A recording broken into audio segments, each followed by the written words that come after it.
2014 희년 꿈새 한가을 다섯째 날 오신 여러분을 주님의 이름으로 환영하고 축복합니다. 잠시 기도드리겠습니다. 사랑의 하나님, 교회여 나의 복이여 라는 주제로 시작된 꿈새 한가을 다섯째 날을 우리에게 허락해 주셔서 감사드립니다. 오늘 우리 삶에 말씀의 은혜를 충만하게 부어주시고 찬양받기 합당하신 주님께서 모든 영광 홀로 받아 주옵소서. 찬양을 올려드릴 때 우리의 심령이 주님의 말씀을 간절히 사모하게 하옵소서. 예수님의 이름으로 기도드립니다. 아멘.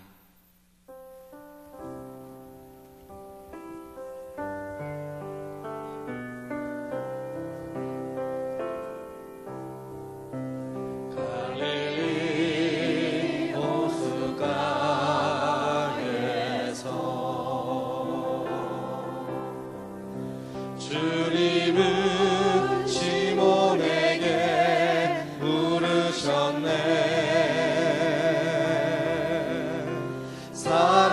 사랑하는 시몬아, 넌 날 사랑하느냐? 오 주님, 당신만이 아십니다. 사마리아 우물가에서 주님은 여인에게 물으셨네.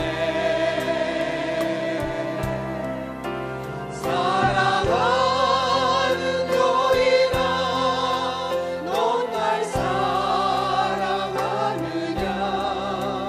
오 주님, 당신만이 아십니다. 갈릴리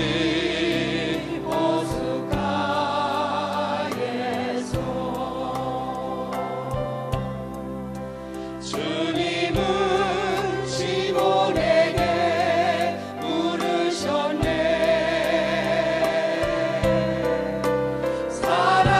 사랑하는 시몬아, 넌 날 사랑하느냐? 오 주님, 당신만이 아십니다.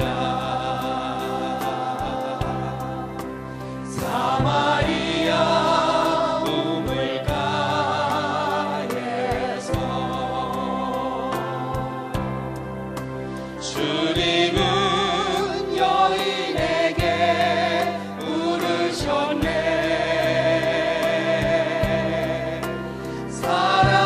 사랑하는 여인아, 넌 날 사랑하느냐?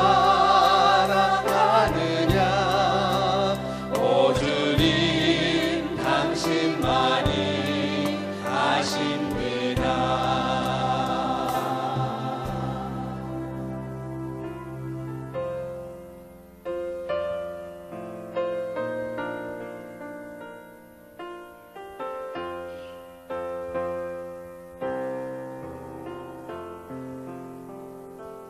예수 나를 보라 하네.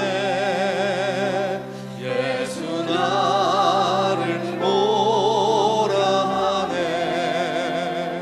어디든지 주를 따라 주와 같이 가려네. 주의 인도하심 따라 주의 인도하심 따라 어디든지 주를 따라 주와 같이 가려네. 겟세마네 동산까지 주와 함께 가려 하네. 그 땀 흘린 동산까지 주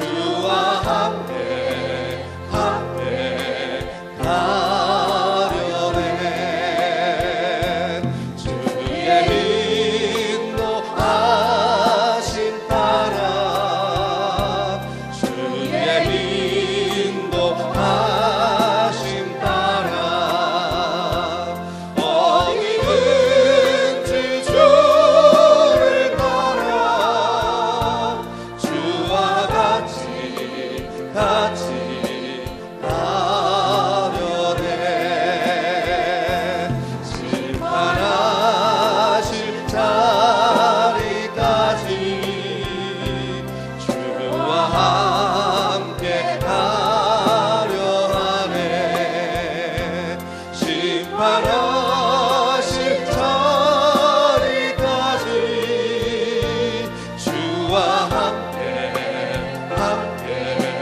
가려네. 주의 인도하심 따라 주의 인도하심 따라 어디든지 주를 따라 주와 같이 가려네. 주가 크신 은혜 내려 나를 항상 돌보시고 크신 영광 보여주며 나와 함께 하시네. 주의 인도하심 따라 주의 인도하심 따라 어디든지 주를 따라 주와 같이 주가 크신 은혜 내려 주가 크신 은혜 내려 나를 항상 돌보시고 크신 영광 보여주며 나와 함께 가시네. 주의 인도하심 따라 주의 인도하심 따라 어디든지 주를 따라 주와 같이 가려네.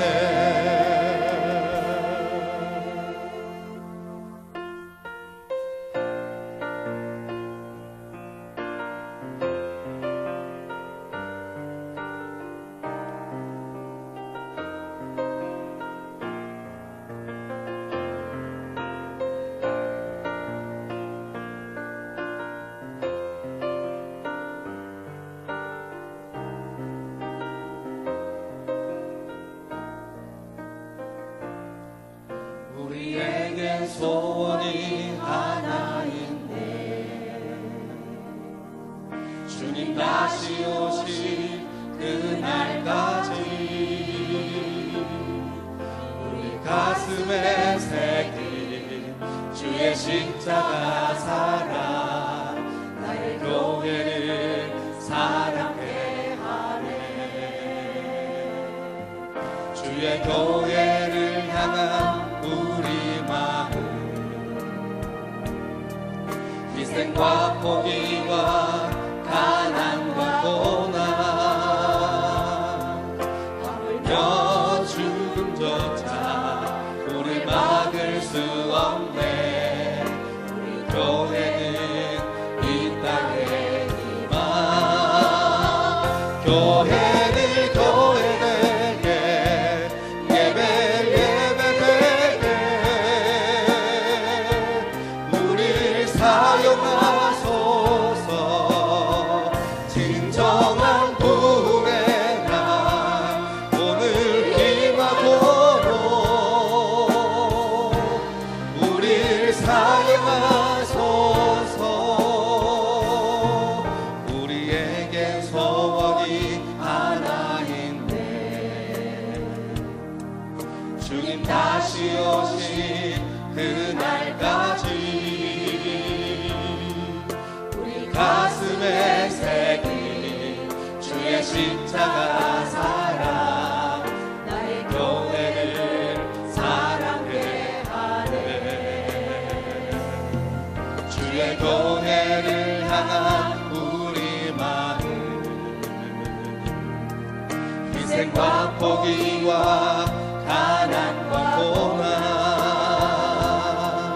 하물며 죽음조차 우릴 막을 수 없네. 우리 교회는 이 땅의 희망. 교회를 교회되게 예배 예배되게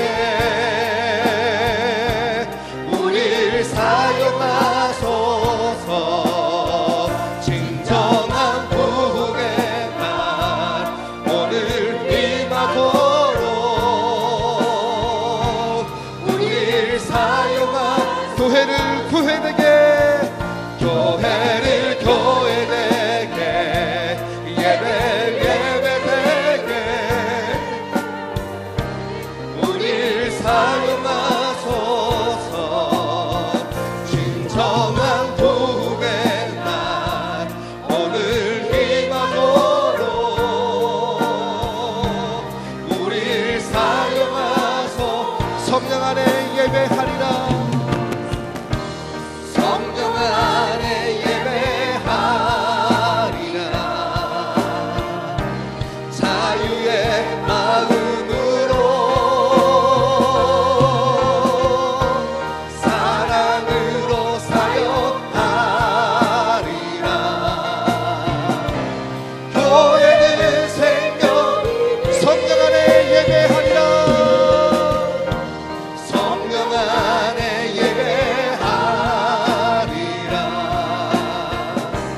자유의 마음으로 사랑으로 사역하리라. 교회는 생명이니 교회를 교회되게 예배 예배되게 우릴 사용하소서. 진정한 부흥의 날 오늘 임하도록 우릴 우리 두 손 들고 고백하십시다. 교회를 교회되게 교회를 교회되게 예배 예배되게 우릴 사용하소서. 진정한 부흥의 날 오늘 임하도록 우릴 사용하소서.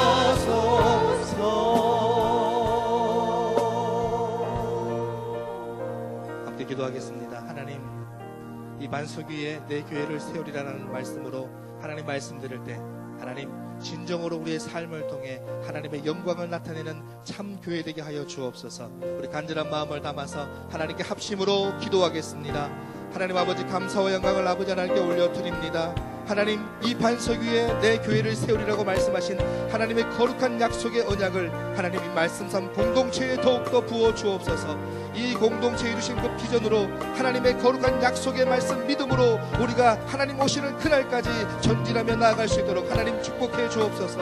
우리 교회가 드리는 예배가 진정한 예배가 되어서 온 땅에 흘러 넘치는 놀라운 예배의 축제가 이루어지게 하여 주옵소서. 하나님, 이 시간 역사하여 주옵소서. 우리에게 말씀하여 주시고 주의 거룩한 말씀 안에 우리가 순종하며 나아갈 수 있도록 하나님, 이 시간 우리의 심령을 주여 붙잡아 주시옵소서.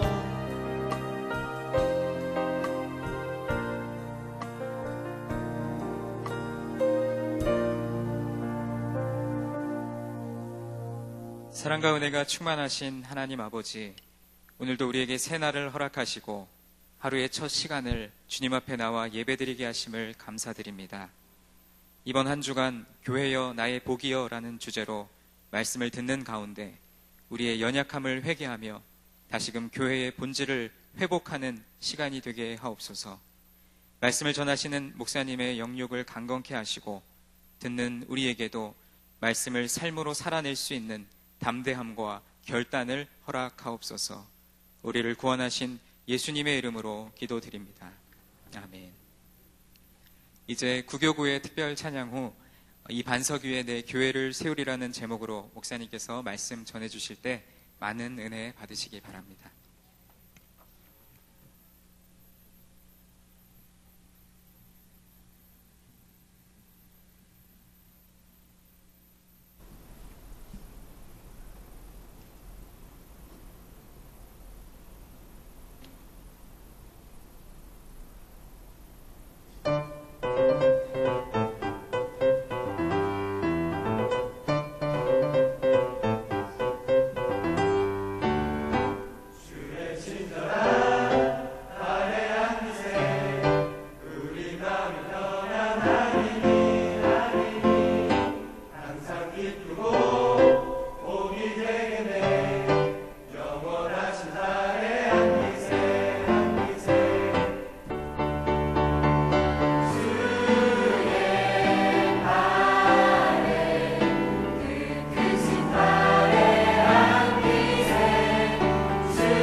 우리 다 내려갈 때까지 한번 격려하면서 박수하겠습니다. 축복합니다.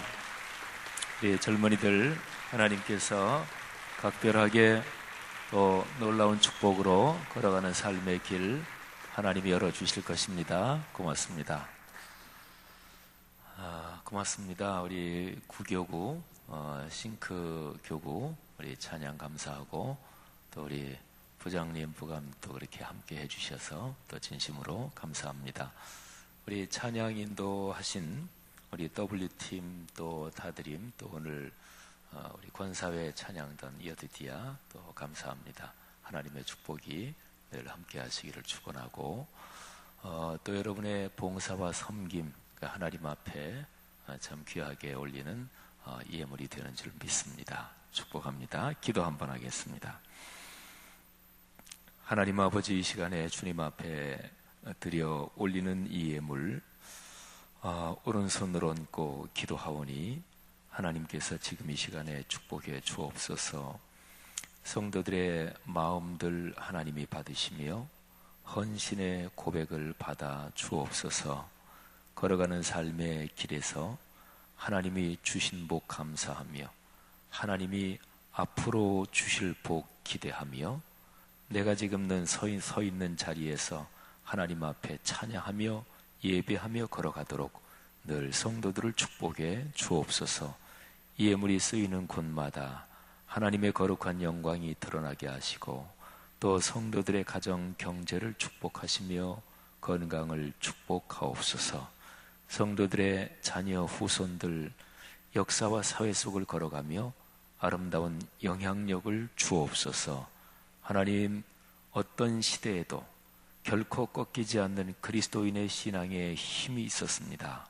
하나님께서 다시 한번 오늘의 시대에 그런 힘과 능력을 주옵소서.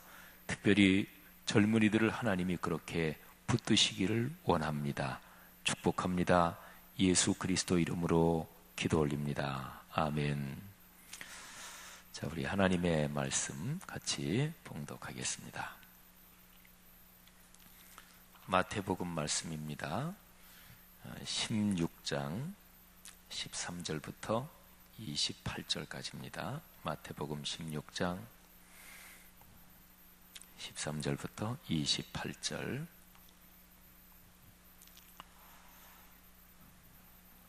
저하고 여러분이 같이 한 목소리로 잘 차분히 한번 봉독하는데요. 이 내용을 잘 머릿속에 집중하면서 하나님의 거룩한 말씀 봉독하겠습니다. 예수께서 빌립보 가이사랴 지방에 이르러 제자들에게 물어 이르시되 사람들이 인자를 누구라 하느냐? 이르되 더러는 세례 요한, 더러는 엘리야, 어떤 이는 예레미야나 선지자 중에 하나라 하나이다. 이르시되 너희는 나를 누구라 하느냐? 시몬 베드로가 대답하여 이르되 주는 그리스도시요 살아계신 하나님의 아들이시니이다. 예수께서 대답하여 이르시되 바요나 시몬아 네가 복이 있도다. 이를 네게 알게 하니는 혈육이 아니요 하늘에 계신 내 아버지시니라. 또 내가 네게 이르노니 너는 베드로라. 내가 이 반석 위에 내 교회를 세우리니 음부의 권세가 이기지 못하리라. 내가 천국 열쇠를 네게 주리니 내가 땅에서 무엇이든지 매면 하늘에서도 매일 것이요 내가 땅에서 무엇이든지 풀면 하늘에서도 풀리리라 하시고 이에 제자들에게 경고하사 자기가 그리스도인 것을 아무에게도 이르지 말라 하시니라. 이때로부터 예수 그리스도께서 자기가 예루살렘에 올라가 장로들과 대제사장들과 서기관들에게 많은 고난을 받고 죽임을 당하고 제3일에 살아나야 할 것을 제자들에게 비로소 나타내시니 베드로가 예수를 붙들고 항변하여 이르되 주여 그리 마옵소서. 이 일이 결코 주께 미치지 아니하리이다. 예수께서 돌이키시며 베드로에게 이르시되 사탄아 내 뒤로 물러가라. 너는 나를 넘어지게 하는 자로다. 네가 하나님의 일을 생각하지 아니하고 도리어 사람의 일을 생각하는도다 하시고 이에 예수께서 제자들에게 이르시되 누구든지 나를 따라오려거든 자기를 부인하고 자기 십자가를 지고 나를 따를 것이니라. 누구든지 제 목숨을 구원하고자 하면 잃을 것이요 누구든지 나를 위하여 제 목숨을 잃으면 찾으리라. 사람이 만일 온 천하를 얻고도 제 목숨을 잃으면 무엇이 유익하리요? 사람이 무엇을 주고 제 목숨과 바꾸겠느냐? 인자가 아버지의 영광으로 그 천사들과 함께 오리니 그때에 각 사람이 행한 대로 갚으리라. 진실로 너희에게 이르노니 여기 서 있는 사람 중에 죽기 전에 인자가 그 왕권을 가지고 오는 것을 볼 자들도 있느니라. 아멘. 제가 8번에 걸쳐서 교회여 나의 복이여, 교회에 대해서 제가 설교를 하고 있습니다. 교회가 무엇인지, 그래서 교리적으로 말하면 교회에 대한 가르침, 교회론이에요. 근데 이제 8번의 설교 가운데서 창세기부터 교회에 대해서 이제 나온 성경 구절을 보는데, 구약 성경에 나온 그 구절들은 교회에 대한 모형이라고 얘기할 수가 있어요. 다윗이 피신해 있던 아둘람 굴, 그 자체가 교회다 이러기보다 그게 앞으로 역사적으로 출현할 교회의 모습을 보여주는 거다 이런 거죠. 근데 이제 8번의 설교 가운데서 오늘 여기 설교 본문 마태복음 16장 여기에서는 아주 명백하게 이제 교회 이렇게 나온 본문을 우리가 이제 보는 거예요. 예수님께서 말씀하셨습니다. 내가 이 반석 위에 교회를 세우리라. 우리 교회 현관에서 이렇게 1층에서 걸어서 들어오시다 보면 거기에 오른쪽에 이만한 바위 있죠, 그죠? 그 바위에 한자로 반석 이렇게 새겨져 있는 바위가 있습니다. 거기를 한번 잘 보시면 거기에 굴이 쇠로 명판이 붙어 있는데 거기에 보면 바로 이 구절이 써 있어요. 마태복음 16장 18절 말씀. 내가 또 내게 이르노니 너는 베드로라. 내가 이 반석 위에 내 교회를 세우리니 음부의 권세가 이기지 못하리라. 아멘. 여러분, 교회에 대한 성경에 나오는 구절 중에서 제일 유명한 구절, 세 구절을 뽑아라. 그러면 여기 마태복음 16장 18절을 꼽을 수가 있을 거예요. 세 구절을 꼽아라. 그러면 더 줄여서 두 구절이나 한 구절 뽑아라. 그러면 16장 18절이 들어갈까? 그거는 좀 사람 보기에 따라 틀립니다. 근데 교회에 대한 성경에서 제일 중요한 구절 세 구절을 뽑으십시오. 누가 한번 저한테 그렇게 얘기한다면, 세 구절을 뽑는다면 그 중에서 여기 16장 18절을 저는 꼭 집어넣어야 된다고 생각을 하고요. 두 구절 또는 한 구절을 뽑아라. 그러면 그거는 조금 전에 말씀드린 대로 사람에 따라서 생각이 다릅니다.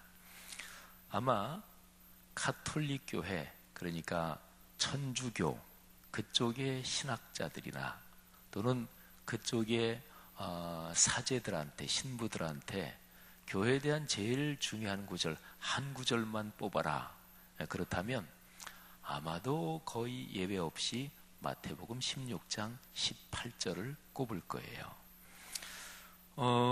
왜 그럴까? 근데 가만히 이 구절을 읽어보면 여기에 베드로가 출연해요. 그 천주교는요, 교황이 제일 정점에 있습니다. 그리고 이거를 피라미드처럼 이렇게 삼각형을 한번 그려보세요. 그러면 교황이 정점에 있어요. 그리고 교황 밑에 성직자 제도가 있습니다. 추기경, 그리고 대주교, 주교, 그리고 사제, 이게 성직자 시스템이 있어요. 천주교의 교리에서는 사제는 일반 신자들하고는 신분 자체가 틀립니다. 가톨릭의 신학적인 교리가 그래. 신분 자체가 달라요. 그래서 가톨릭에서는 1인 미사가 가능해요. 그러니까 사제 혼자서 미사 드리는 1인 미사가 가능해요. 근데 우리 기독교 신학으로 보면, 우리 기독교적인 입장에서 성경적으로 보면 혼자 예배 드리는 거, 그건 사실은 엄밀한 의미에서는 가능하지 않습니다. 왜냐하면 두세 사람이 내 이름으로 모이는 곳에는 나도 그들 중에 함께 있느니라 말씀하셨거든요. 물론 한 사람, 제가 혼자서 기도한다든지, 여러분이 혼자서 어디에서 저에게 말씀을 묵상한다든지, 여러분이 어디 길을 갈 때 그리스도인 한 사람, 그 사람 안에 주님께서 계시고 주님께서 그 사람과 동행하셔요. 근데 본질적으로 예배라는 걸 얘기할 때는 예배는 성도들의 공동체, 모임 가운데 예배를 드리는 거예요. 근데 천주교는 사제만 있으면 예배가 돼요. 근데 신자 개인이 있으면 그쪽에서는 미사라 그러죠. 미사가 되느냐? 그거는 불가능해요. 그거는 반드시 사제가 있어야 미사를 집전하니까. 근데 하여튼 이게 천주교의 시스템이에요. 그래서 교황이 정점인데, 가톨릭에서는 이 교황, 일대 교황이 누구냐? 그거를 베드로가 1대, 그 다음에 2대 누구, 이렇게 해서 얼마 전에 한국을 다녀간 프란치스코 1세 그 교황이 이르기까지 가톨릭은 이 교황 계보가 쭉 내려와요. 이게 이제 가톨릭의 기본 시스템입니다. 우리 기독교의 기본 시스템이 뭐냐? 우리 기독교의 시스템도 만일에 이렇게 삼각형으로 한번 해본다면 제일 정점에 있는 게 66권 성경 말씀이에요. 이게 제일 정점에 있어요. 성경 말씀이 제일 정점에 있다. 그 이유가 뭐냐? 그거는 성경 말씀이 예수 그리스도에 대해서 증언하고 있는 책이거든요.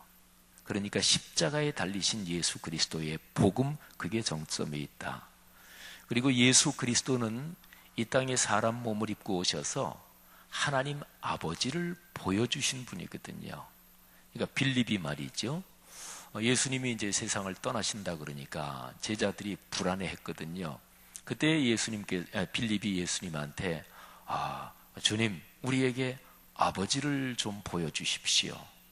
그러면 우리가 좀 마음이 덜 불안하겠습니다. 이런 뜻이었죠. 예수님이 자꾸만 내가 아버지께로 간다, 자꾸 그런 얘기를, 아버지 얘기를 자꾸 하시니까 빌립이 주님, 아버지를 좀 보여주십시오. 그때 예수님께서 뭐라고 말씀하셨나요? 나를 본 사람은 아버지를 본 거다. 근데 뭘 또 아버지를 보여달라고 하느냐, 이렇게 말씀하시죠. 우리 성도들이 신앙생활하면서 계시받았다, 이런 표현을 쓰는 분들도 가끔 있는데, 그런 표현을 쓰는 그런 신앙 스타일, 그거는 좋은 게 아닙니다. 그거는 그렇게 바람직한 게 아니에요. 계시라는 게 뭐냐면, 계자는 계몽한다 할 때처럼 열어서 연다, 또는 깨우친다, 또는 가르친다, 이게 이제 계라는 뜻이에요. 그러니까 숨겨져 있던 거, 비밀을 이렇게 공개한다, 이런 거죠. 시자가 보일 시자입니다. 그러니까 기독교적으로, 신학적으로 계시 그러면은 하나님의 비밀, 그리고 진리의 비밀, 그리고 우리 기독교적으로는 제일 중요한 게 복음이지요.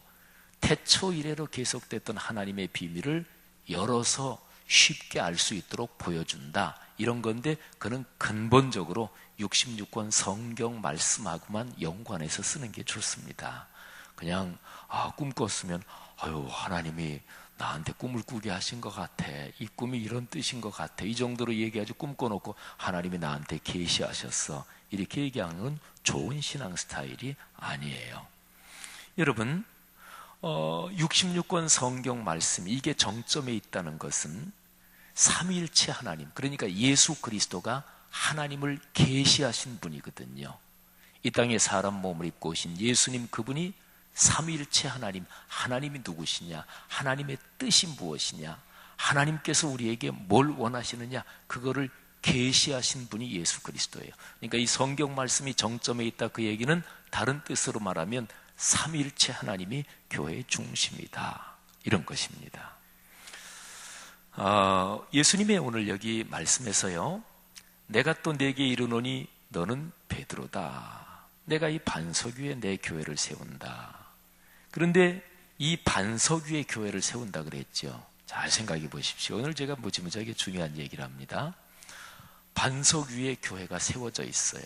반석 위에. 근데 그 반석이 뭐를 가리키느냐, 이게 중요해요. 근데 여기 18절만 읽으면 너는 베드로다. 내가 이 반석 위에 내 교회를 세운다. 이렇게 기록이 됐으니까 반석은 베드로 가리키는 거구나. 이렇게 생각이 들 수가 있어요. 그래서 천주교가 이제 이 구절을 그렇게 해석해요. 근데 이제 이 반석이라는 말이 베드로를 가리키는 말이 될 수가 없다. 그거를 제가 여기 성경 말씀을 근거로 해서 얘기를 하겠습니다. 반석은 베드로 개인이 아니에요. 또는 베드로 개인도 아닐 뿐더러 베드로가 가톨릭에서는 일대 교황이라고 보는데 교황좌 또는 주교좌, 유럽에 가면은요 어디든지 주교좌 성당이 있어요. 그건 뭐냐면 보통 사제들이 쭉 있는데 사제대 조직 가운데 뭐 주교 이런 사람이 있어서 주교가 거기 있는 성당, 그 교회, 그거를 주교좌, 좌자가 앉을 좌자잖아요. 주교가 있는 교회, 이런 거지요. 뭐 우리식으로 얘기하면 일반 행정적으로 보면 이렇게 서울시 같은데 구가 쭉 있잖아요. 근데 시청이 있잖아요. 그죠? 시청이 어디 있느냐? 면소재지, 뭐 이런 표현이 있잖아요. 말하자면 주교가 있는 그 소재지 교회, 이거를 주교좌 교회, 주교좌 성당 이렇게 얘기해요. 근데 여기 반석이 교황좌, 주교좌 또는 교회라는 인간적인 제도, 이것도 아닙니다. 자, 몇 가지 얘기를 할게요. 오늘 여기 말씀에 앞뒤로 제가 길게 성경 본문을 길게 택한 이유가 있습니다. 오늘 여기 앞에 보면 예수님이 베드로한테, 제자들 전체한테 질문을 해요. 너희는 나를 누구라고 하느냐? 그랬더니 베드로가 썩 나서서 대답을 합니다. 예, 주는 그리스도시요 살아계신 하나님의 아들이십니다. 그리스도, 이거는 히브리어로는 메시아 이렇게 얘기를 하는 단어예요. 주는 메시아이십니다. 주는 그리스도이십니다. 이거를 한글로 문맥을 따라 번역하면 주님은 세상을 구원하실 주인이십니다. 주님이십니다. 그래서 구세주 이런 게 돼요. 그러니까 선생님은 메시아 또는 그리스도, 세상을 구원할 주님이시요 살아계신 하나님의 아들이십니다. 근데 베드로의 대답을 예수님이 맞다, 정답이다 이렇게 인정을 하십니다. 근데 인정을 하시면서 예수님께서는 그거를 너한테 알게 한 것은 내 아버지가 가르친 것도 아니고 어떤 사람이 가르친 게 아니고 하늘에 계신 내 아버지 하나님께서 너한테 가르쳐 주신 거다. 자, 그러니까요, 베드로가 그 대답을 했을 때 베드로를 띄워주려면 어떻게 얘기하는 게 좋을까요? 와, 진짜 참 잘했다, 대답을. 야, 참 지혜롭다. 진짜로 성경 정확하게 아는구나. 베드로를 칭찬해야 될 거 아니에요. 그런데 지금 베드로가 정답을 얘기했지만 지금 예수님 말씀은 베드로 개인을 띄워주지 않습니다. 그러니까 베드로가 오히려 뭐 좀 교만해질까봐 또는 베드로 개인이 대단한 사람이 될까봐 그거를 약간 이렇게 제한하는 이런 분위기죠. 그죠? 너 그거 안 거. 네가 잘나서 안 거 아니다. 네가 가방끈이 길어서 안 거 아니다. 네 교회 생활 경력이 오래돼서 안 거 아니다. 네가 그걸 안 거는 하나님께서 너한테 가르쳐 주신 거다. 자, 근데요, 더 중요한 거는 뒤쪽에 있습니다. 베드로의 신앙 고백이 있고 난 다음에 21절에 보면 바로 그때부터 예수님께서 당신의 십자가 사건을 예고하십니다. 근데 베드로가 어떻게 반응하냐면 22절에 보면 베드로가 예수를 붙들고 항변하여 이르되, 옛날 개역 성경에는요 간하여, 간청하여 뭐 이런 식으로 번역이 되어 있는데, 근데 신약 성경 원어가 헬라어인데 헬라어 원어를 살핀다면 지금 여기 성경에 항변하여, 이게 맞습니다. 옛날 개역 성경 간하여, 이거는 헬라어 성경 원문을 너무너무 약화시켰어요. 그러니까 사실은 좋은 번역이 아닙니다. 왜냐하면 여기에 예수를 붙들고 항변하다 이 단어가 헬라어로 에피티마오 이렇게 발음하는 단어인데요. 이게 뭐냐면 예수님께서 귀신을 꾸짖어서 귀신을 무섭게 책망해서 내쫓으실 때 그때 책망한다. 그리고 무섭게 질책한다. 그 뜻이 에피티마오예요. 근데 베드로가 예수님을 보면서 예수님을 붙잡고 에피티마오 했다. 무섭게 책망했다. 이런 얘기입니다. 그렇게 보면 여기에서 예수를 붙잡았다. 옛날에 붙들고 간함에 이렇게 연결이 되면은요. 스승이 십자가에 달리신다 그러니까 무서운 고난을 받는다 그러니까 안타까워서 옷자락 붙잡고 그 길로 가지 마십시오. 이런 의미가 좀 느껴지죠. 붙잡았다는 얘기가. 근데 항변했다. 이게 원어의 뜻이니까 이렇게 연결시켜서 보면 그게 아니고 멱살을 붙잡았다. 이게 멱살을 붙잡았다는 뜻은 아니에요. 근데 말하자면 그쪽 방향의 얘기, 이게 사실은 이 본문의 상황에 더 맞아요. 그러니까 붙잡았다. 예수님이 잘못 베드로 얘기를 안 들어주고 하면은 붙잡고 흔들기라도 할 태세처럼, 사실은 이게 그런 용어예요. 베드로가 무지무지하게 강하게 예수님이 십자가의 길로 가는 것을 절대로 그러면 안 됩니다. 저는 우리 교회에서 바로 이 본문에 대해서 마가복음의 본문을 가지고 제가 한 두어 번은 설교한 기억이 나요. 예수님께서 베드로에게 뭐라고 말씀하시냐면요. 사탄아 내 뒤로 물러가라. 너는 나를 넘어지게 하는 자다. 너는 하나님의 일을 생각하지 않고 사람의 일을 생각한다. 이 사람의 일은 자기 본전 생각했다는 거예요. 그럼 베드로만이 아니에요. 제자들 전체가 그래요. 예수님이 십자가에 못 박혀 돌아가시면 자기들이 몇 년 동안 예수님 따라다닌 거, 그거 물거품 돼서 날아가는 거거든요. 쉬운 얘기로 한번 출세해 보려고 예수님 따랐던 제자들이 많이 있었어요. 독립운동하던 제자들도 있었고. 여러분, 만일에 이 반석이라는 말을 너 베드로 네 위에 내가 교회를 세운다. 그러면 이게 앞뒤 문맥이 안 맞잖아요. 그죠? 뒤에 금방 그렇게 실수하고 실패한 이 베드로, 그 위에 교회를 세운다고요? 그런 말이 안 되지요. 그 다음에 또 중요한 게 있습니다. 예수님이 말씀하시면서 24절에서 자기를 부인하고 자기를 부정해라, 자기를 비워라, 하여튼 자기를 부인하고 나를 쫓을 것이니라 그랬는데, 베드로 그 사람 위에 또는 그 사람이 맡은 직책 위에 교회를 세운다? 이거는 말이 안 되잖아요. 그 다음에요, 아주 중요한 게 있습니다.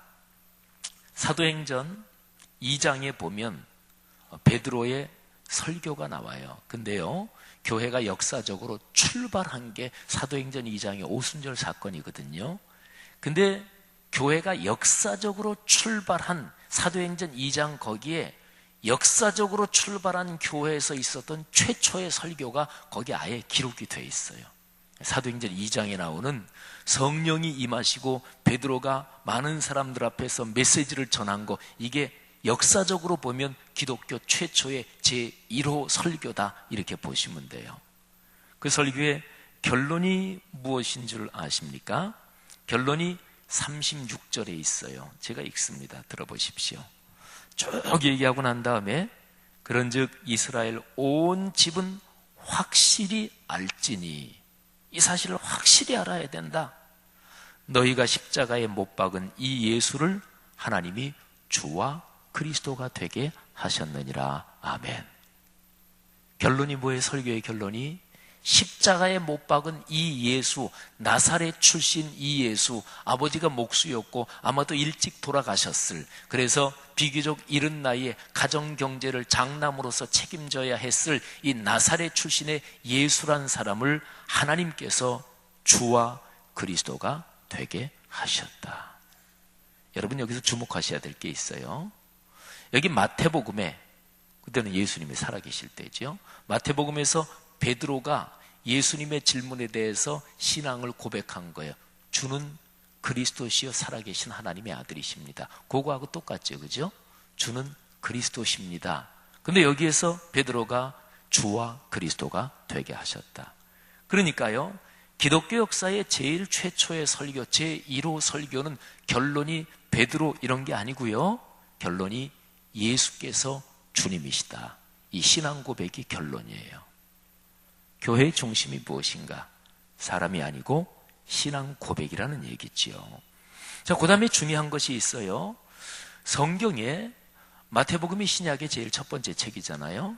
근데 어쨌든 신약 성경 전체가 예수님께서 이 땅에 오셔서 3년 사역하시고 십자가에 달려 돌아가시고 부활하시고 하늘로 승천하시고 승천하신 주님께서 성령을 보내주심으로써 본격적으로 교회가 시작되고 그 교회 공동체 안에서 기록된 것이 신약 성경의 문서, 그게 하나님의 계시의 말씀이에요. 근데 신약 성경 27권 계시록까지 몽땅 다 보면은 이 마태복음 이 이후에 몽땅 계시록까지 해서 베드로 그분 위에 교회가 세워졌다, 이 얘기는 한 번도 나오지 않아요. 성경을 읽을 때 문맥을 따라 읽는 게 아주 중요하지요. 그래서 제가 오늘 본문도 이 앞뒤로 길게 읽었는데, 오늘 본문이 아니라 신약 성경 전체를 볼 때 교회라는 단어, 그는 공부하기가 요즘 참 얼마나 편해졌나 몰라요. 성경 CD 걸어놓고 그리고 거기에 교회 하면은 교회라는 단어가 나오는 거는 싹 다 나와요. 물론 한글 성경이니까 더 전문적으로 연구하는 신학자들이 이제 헬라어 원문 가지고 이제 연구를 해야지요. 근데 어쨌든 교회라는 단어, 헬라어로 에클레시아, 이게 나온 단어 가운데 예수 그리스도께서 또는 하나님께서 부활하신 주님께서 에클레시아를 베드로 그분 위에 세우셨다, 이런 구절은 한 구절도 나오지 않아요. 교회는 어디 위에 세워졌나요? 그리스도의 피, 보혈의 공로 위에 세워졌다, 그런 구절은 많이 나와요. 진리의 말씀 위에 세워졌다, 그런 것입니다. 이거는 결정적인 거죠. 그러니까 이 반석이 뭐를 뜻하느냐? 베드로다? 아니다. 그 결정적인 것이 뭐냐면 신약 성경 그 어디에도 베드로 위에다가 교회를 세웠다, 이런 게 나오지 않아요. 또 하나 아주 중요한 거를 말씀드립니다. 우리가 사도신경 암송하죠, 그죠? 사도신경 그 본문은 성경에는 안 나와요.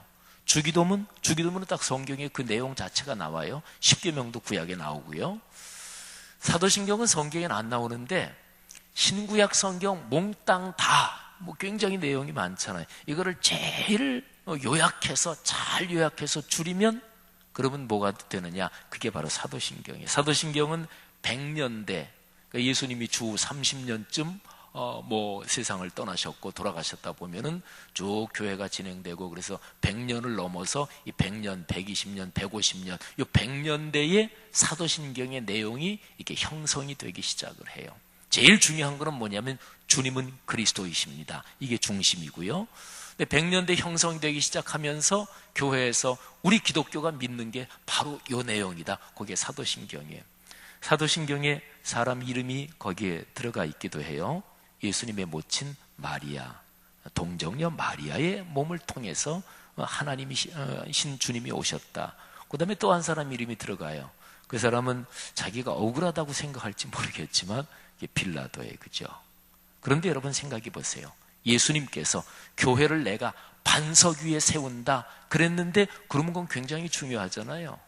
반석이 만일에 베드로다, 그러면 사도신경에 들어가야 마땅해요. 근데 사도신경에 베드로 이름은 들어가지 않습니다. 하나 또 아주 중요한 거를 말씀드릴게요. 여러분 성도들이 성경에서는 이거는 볼 수가 없는 것인데, 교회 역사가 100년대 또는 200년대 쭉 진행이 되는데, 기독교 신앙을, 교회를 자유롭게 다닐 수 있는 거는 313년 이 정도 가면은 기독교를 믿어도 박해를 받지 않고 자유롭게 돼요. 그러니까 예수님이 세상을 떠나시고 나서 한 300년 동안은 늘 핍박받았던 건 아니에요. 로마 황제들마다 로마 제국 전역에 걸쳐서 늘 핍박이 있었던 건 아니에요. 어떤 황제는 강하게 핍박했다가 또 어떤 지역에는 박해가 있었고 이랬어요. 근데 어쨌든 전체적으로 보면 예수님께서 부활 승천하시고 난 다음에 한 300년 동안을 교회는 공식 종교로 인정을 받지 못해요. 313년에 이제 정식으로 예수 믿어도 기독교 믿어도 괜찮다, 이렇게 돼요. 근데 이 박해의 시대를 걸어오는 중에 교회가 어려웠을 거 아니겠어요? 근데 지도자들이 있었을 거 아니겠어요? 근데 제일 중요한 교회의 지도적인 장소가 5군데가 있었어요. 자, 제일 처음에 예루살렘, 당연히 중요하죠. 그 그 다음에 예루살렘에서 위에 올라가서 최초로 선교사 바울 바나바를 파송한 안디옥 교회, 안디옥, 여기 중요하지요. 그 다음에 로마 제국, 아무래도 그 당시에 세계가 로마 제국이니까 로마 제국의 수도가 어디예요? 이탈리아 로마, 바로 거기 로마. 그 다음에 아프리카 북부에 알렉산드리아라고 있어요. 그는 그 당시 로마 세계에서 아주 중요했습니다. 알렉산드리아, 중요한 도시였어요. 그 다음에 또 한 군데가 지금의 터키의 이스탄불, 그게 그 당시에는 이제 콘스탄티노플 이런 이름으로 더 많이 알려지는 어떤 이스탄불, 거기에. 이 5개 도시가 로마 세계에서 중요했고 5개 도시마다 당연히 다 그리스도인들이 있었고, 그래서 5개 도시에 기독교 지도자들이 이렇게 같이 협의체 또는 연대해가지고 교회를 끌고 갔어요. 근데 역사가 좀 흘러가면서 이 5개 중에서 다른 데가 다 이게 세력이 약해져요. 왜 그러냐면 게르만 민족의 침입으로 다른 도시가 이민족한테, 이방인들한테 다 점령당해요. 그래서 로마 제국이 남아요. 그리고 로마 제국은 아무래도 수도잖아요. 우리나라 서울에 모든 게 집중이 되어 있잖아요. 로마 제국의 수도, 거기에 있는 말하자면 주교, 그 주교가 점점 어떻게 권한이 세지게 됐어요.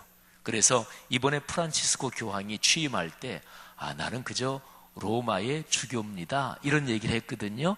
교회 역사를 좀 아는 사람은 저 양반 대단한 사람이다, 대단한 사람이다.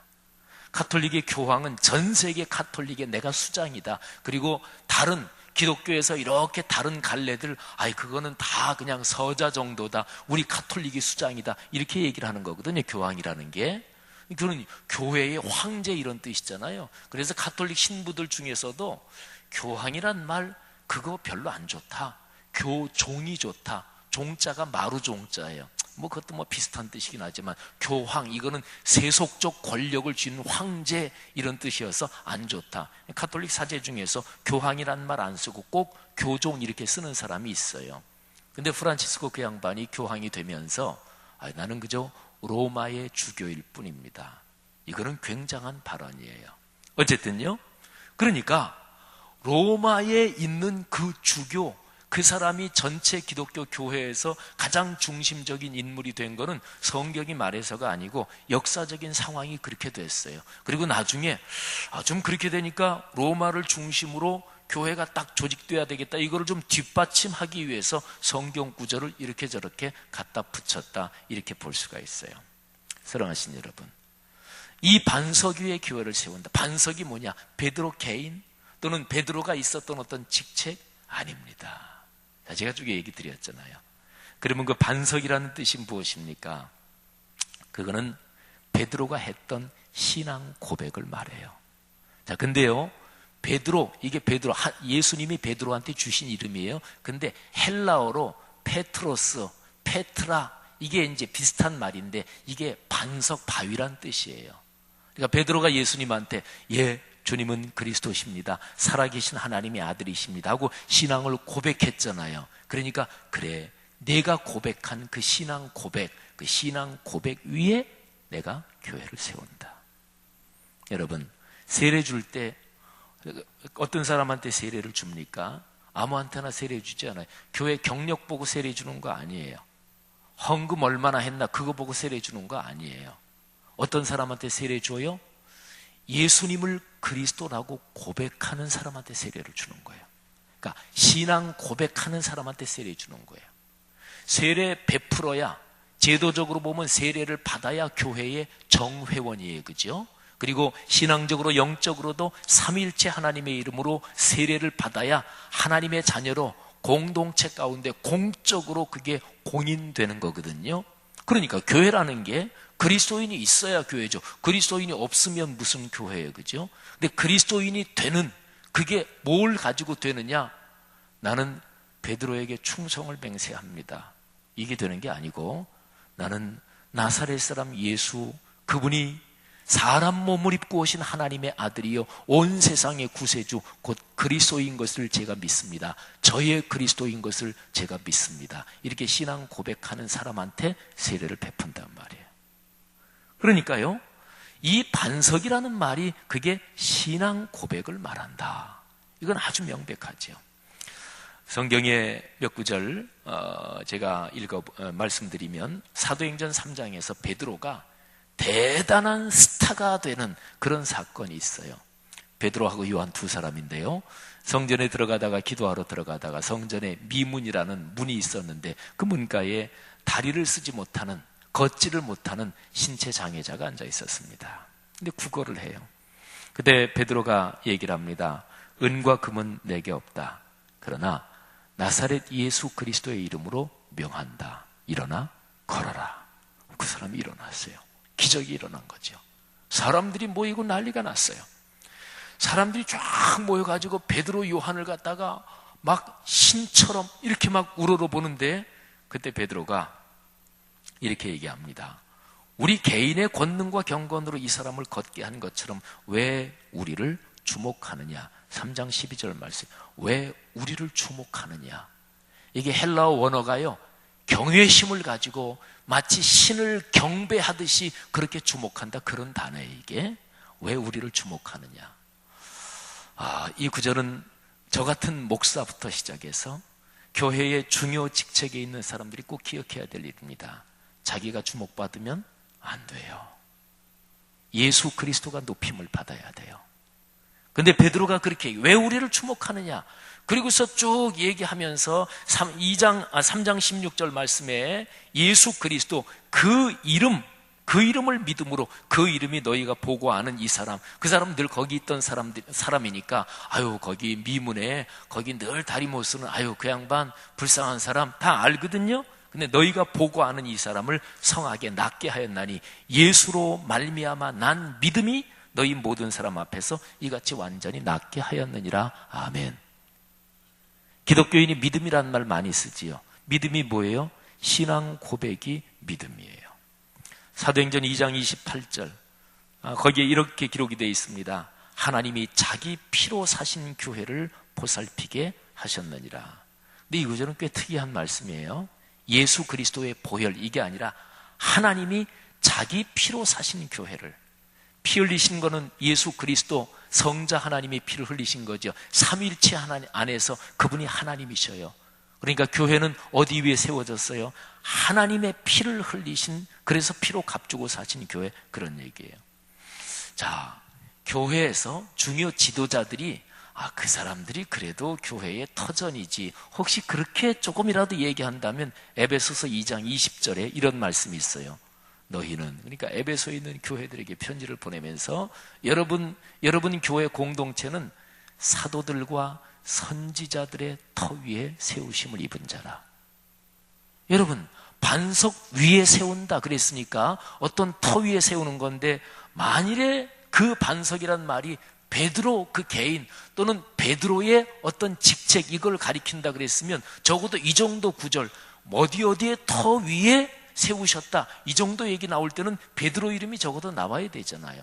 이름까지는 베드로만 나오기가 뭐하면 베드로를 비롯해서 다른 사람들이 이렇게 나와야 되잖아요. 근데 그게 아니고 사도들과 선지자들. 이 선지자들은 뭘 말하는지 아십니까? 구약 성경에서 하나님의 말씀을 예언한, 쉽게 얘기해서 이사야, 예레미야, 에스겔, 다니엘 뭐 이런 쭉 내려오는 선지자들의 그 터. 근데 선지자들이 뭘 전했을까요? 선지자, 이게 한글 번역이 그렇게 좋은 번역은 아니에요. 대언자라고 번역하면 제일 좋아요. 대신 말씀한다. 선지자 그러면 앞선 자, 그래서 꼭 점쟁이처럼 미래일 알아맞히고, 사람은 미래일이 다 궁금하거든요. 누구나 다 그렇거든요. 그러니까 예언 기도 해준다. 이게 예언 기도라는 게 한국 교회에서 삐뚤어진 건데요. 예언 기도 그러면 미래 앞날 알아맞혀주는 거, 그런 식으로 많이 생각하시죠. 근데 앞날만이 아니에요. 지나가는 과거의 일을 해석하는 것도 예언이에요. 현재 일을 얘기하는 것도 예언이에요. 미래 일도 예언이에요. 그러니까 제일 중요한 거는 하나님의 말씀을 대언한다, 그런 거예요. 말하자면 하나님의 거룩한 말씀을 대언한 사람들이 선지자란 말이에요. 그러니까 교회는 어디 위에 세워졌느냐? 사도들과 선지자들의 터. 근데 예수님의 12사도 직접적으로 얘기하면 이 사람들은 창세 이후로 많은 선지자들, 많은 하나님의 사람들이 간절히 보고 싶어 했던 그거를 드디어 육신의 눈으로 본 사람이에요. 왜? 하나님의 사람 몸 입고 이 땅에 내려오셨으니까. 디모데 전서 3장 15절, 사도 바울이 젊은 목회자 디모데에게 얘기합니다. 편지 쓰는 거죠. 내가 만일 지체하면 너로 하여금 하나님의 집에서, 하나님의 집 교회를 말하는 거예요, 어떻게 행하여야 할지를 알게 하려 함이니. 근데 이 하나님의 집 교회에 대해서 이렇게 설명해. 이 집은 하나님의 교회예요. 진리의 기둥과 터이니라. 여러분, 베드로 위에 교회를 세웠다면 여기에 진리의 기둥과 터다. 그러면 베드로가 그 터고 베드로 위에 진리가 세워졌다고요? 말도 안 되는 거죠. 그죠? 사랑하신 여러분, 교회는 어디 위에 세워졌나요? 신앙 고백 위에. 어떤 개인 위에 교회가 세워지면 어떻게 되나요? 그러면은 그 사람을 중심으로 인맥이 형성되겠죠. 연줄이 형성되겠지요. 가톨릭이 교황하면은 거의 다 이태리 로마 쪽 사람들이에요. 근데 쭉 역사를 보면 나중에 프랑스 쪽 계열이 교황이 돼요. 근데 남미 계열이 교황이 된 게 이번이 2000년 역사 가운데 최초예요. 전에 폴란드 쪽 교황이 되기도 하고 그랬죠. 그러니까 그런 게 뉴스에 나오는 게 어떤 한 사람을 하면 꼭 이게 인간관계, 특수한 관계가 생기는 거예요. 그게 교회인가요? 아니에요. 교회는 신앙 고백 위에 세워집니다. 그걸 가리켜서 믿음이라고 그래요. 그러니까 생각해 보세요. 오늘날 우리가 섬기는 한국 교회들 이렇게 생각해 보면 신앙 고백이 중심이 되지 않으면 교회는 꼭 파벌이 생겨요. 뭐가 더 높아요? 나랑 친한 관계가 더 높아요? 신앙 고백보다 그게 높아요? 믿음보다 그게 높아요? 그러면 그게 뭘 믿는 거예요? 사랑하신 여러분, 그리스도인이 근본적으로 중요한 거는 내가 예수를 믿는다. 고린도후서 5장 17절 말씀, 그런즉 누구든지 그리스도 안에 있으면 새로운 피조물이라. 이전 것은 지나갔으니 보라 새 것이 되었도다. 그리스도 안에는 남자와 여자가 없다. 이방인과 유대인이 없다. 그리스도 안에는 신앙 고백한 사람만이 있어요. 그리스도 안에서는 경상도, 전라도, 충청도, 강원도 사람이 없습니다. 그 교회 안에는 그리스도인만 있어요. 어느 사람이 그랬대요. 천국 가보니까 장로교인 하나도 없더라. 장로교인들이 깜짝 놀랐어요. 무슨 얘기냐? 감리교인들도 하나도 없더라. 감리교인이 놀랐어요. 성결교인도 하나도 없더라. 천국 가니까 그리스도인만 있대요. 여러분, 우리가 신앙, 성경 지식이 많든 적든 그건 사람마다 차이가 날 텐데, 근데 이 정도로 쭉 하면은 이게 뭔가 찾아오잖아요. 이게 머리에 뭔가 이게 정리가 되잖아요. 사랑하신 여러분, 여기서 받을 교훈이 무엇입니까? 우리 그리스도인의 삶은 자기 고백적인 삶이에요. 우리 목사들이 설교하는 거는 설교가 강연이 아니에요. 설교는 증언이에요. 그러니까 예수 그리스도의 말씀에 대한 증언이에요. 그러니까 우리 신앙의 삶은 고백적인 삶이어야 돼요. 이게 상품을 팔 때는 자기 고백을 하는 게 아니에요. 상품 돈 받고 팔고 물건 값 받고 이런 거잖아요.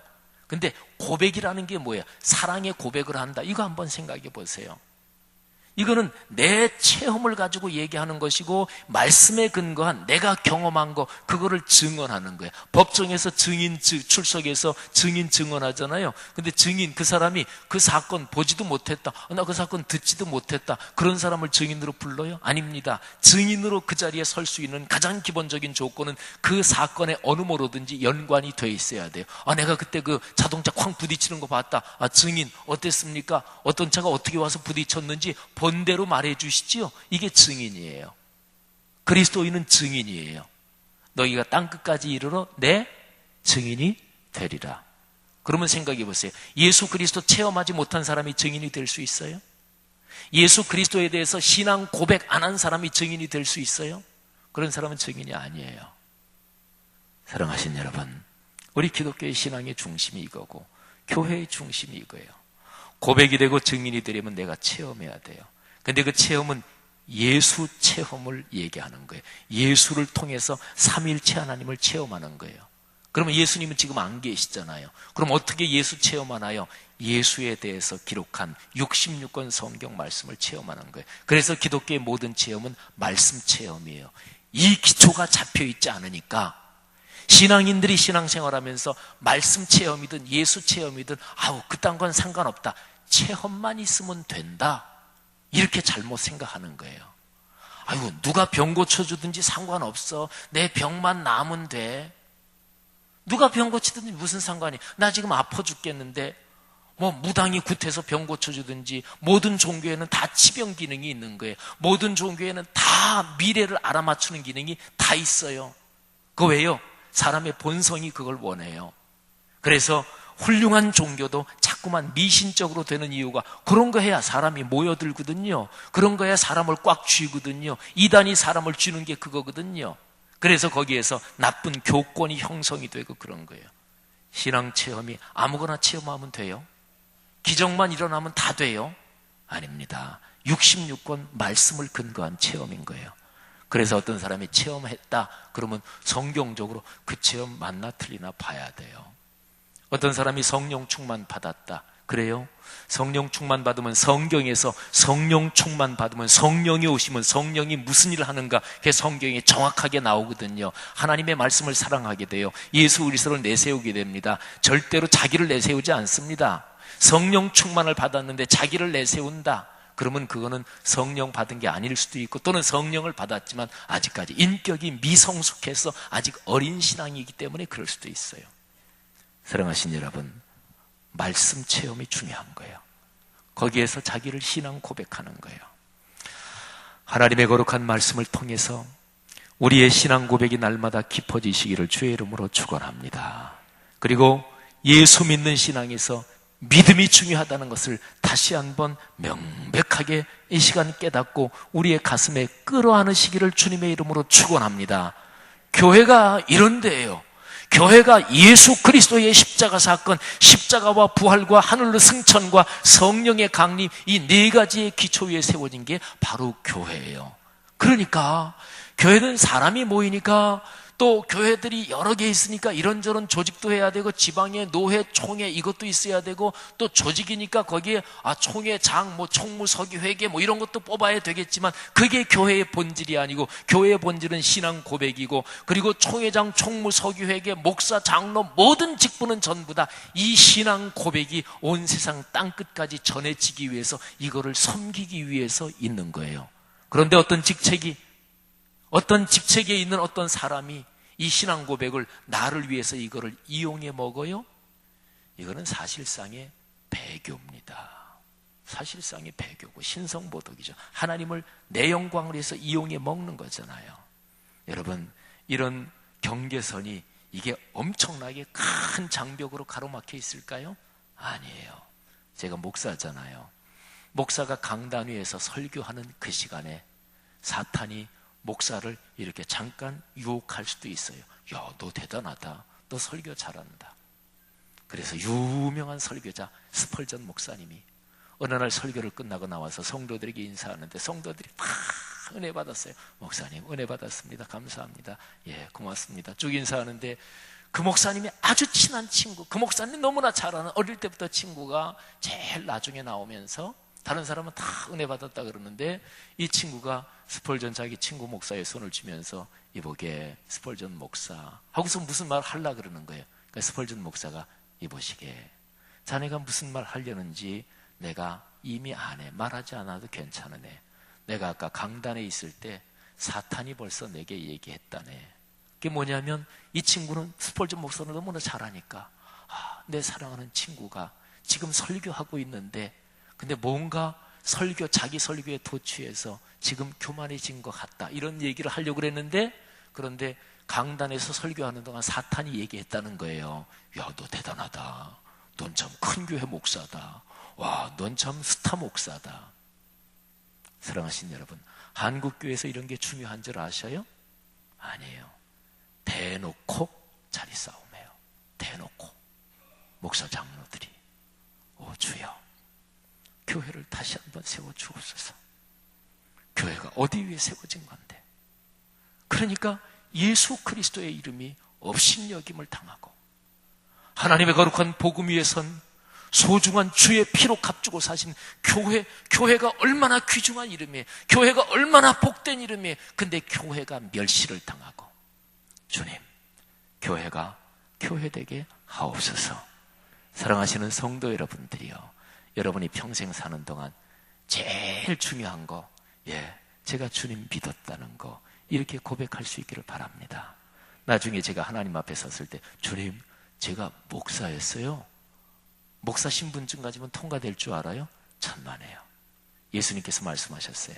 목사 장로 중에서 천국 들어가지 못할 사람 많다. 표현이 너무 그런가요? 마태복음 25장 읽어보세요.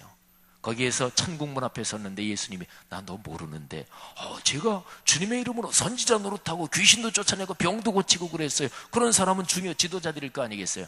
나는 너희를 전혀 모른다. 전혀 모른다. 불법을 행하는 자들아. 하나님의 이름을 이용해서 교회 이름 이용해서 자기 명예 구하고 그리고 자기 이익을 취했으니 불법을 행하는 자들이 있지요. 성도 여러분들이요, 마지막에 하나님 앞에 갔을 때 우린 인생 걸어가며 하나 쥐고 가는 거예요. 예수님을 나의 주님으로 믿는 이 신앙 고백 하나 쥐고 가는 거예요. 그럴 수 있기를 축원합니다. 여러분의 가문 대대로 그런 축복이 있기를 주의 이름으로 축원합니다. 하나님이 온 천지를 만드시고 그 가운데 교회 공동체를 당신의 피로 값주고 사고 세우셔가지고 그 교회를 통해서 모든 세상으로 하늘의 복이 흐르게 하는데 그 복의 중심에 누가 서 있느냐? 신앙 고백한 그리스도인이 서 있는 거예요. 믿음이 귀한 거예요. 믿음이 세상을 이기는 거예요. 이 축복이 넉넉하기를 주의 이름으로 축원합니다. 기도하겠습니다. 들은 말씀을 붙잡고 하나님 앞에 기도하겠습니다. 오 주여, 믿음 하나 가지고 살게 하옵소서. 신앙 고백 가지고 살게 하옵소서. 하나님, 이 신앙 고백으로 내가 그리고 내 자녀들이 우리 후손 대대로 복받게 하옵소서. 한국 교회가 모든 것 다 내려놓고 다시 한번 이 신앙 고백 위에만 서게 하옵소서. 여러분 가지고 나오신 기도 제목 가지고 기도하시고, 특별히 이번 주일에 성만찬 예배입니다. 하나님, 성찬 예식 통해서 예수 그리스도 십자가와 부활 사건을 기념하는 그 예식을 통해 다시 한번 큰 은혜 받게 하옵소서. 또 이런저런 제목 가지고 기도하시고 내일과 그리고 주일까지 이어지는 이 주제에 대한 설교를 위해서도 기도해 주시기를 바랍니다. 다 같이 통성으로 기도하다 자유롭게 돌아가시겠습니다. 하나님 아버지, 은혜를 진심으로 감사합니다. 하나님의 거룩한 은총으로 우리를 축복하시고 성령으로 우리와 같이 계시니 감사합니다. 아버지 하나님, 주님을 그리스도라고 고백하는 나사렛에서 자라신 예수, 그분을 나의 주님이요 온 세상의 구세주로 고백하는 이 신앙만이 우리의 삶의 복이 되게 하옵소서. 주여 역사하여 주시옵소서. 하나님 아버지, 한국 교회, 오늘날 세상에 있는 모든 교회들이 이 신앙 고백 위에 다시 한번 세워지게 하시고, 이 반석 위에 다시 한번 세워지게 하시고, 그리하여 하나님의 거룩한 은총으로 교회가 교회되게 하시며 그리스도인이 그리스도인 되게 하시며, 하나님의 거룩한 사랑이 강물이 흐르듯이 큰 흐름이 되어 흐르게 하시고, 하나님 물이 바다를 덮듯이 바닷물이 넓고 깊듯이 그렇게 다시 한번 하나님의 교회들이 신앙 고백 위에 깊고 넓게 하시기를 간절히 원합니다. 주여 축복하여 주옵소서. 성도들의 아들, 딸들, 성도들의 손녀, 손자들, 성도들의 생업과 건강과 사회적인 모든 활동들이 바로 이 신앙 고백 위에서 복을 받게 하시고 이 믿음 위에서 복을 받게 도와주시기를 간절히 원합니다. 수많은 성도들이 이 믿음 가지고 이 신앙 고백 가지고 살아 하나님께서 나를 이렇게 축복하셨습니다. 믿음을 가지고 인생길을 걸어서 하나님께 받은 복을 간증할 수 있게 하시고 증거할 수 있게 하시고, 수많은 믿음의 가문들이 그렇게 일어나게 하시고 인생과 역사 속을 계속하게 주님께서 축복하시기를 간절히 원합니다. 사랑 많으신 아버지 하나님이여 역사하여 주옵소서. 주님의 거룩하신 능력으로 붙잡아 주시기를 주님이여 간절히 원합니다.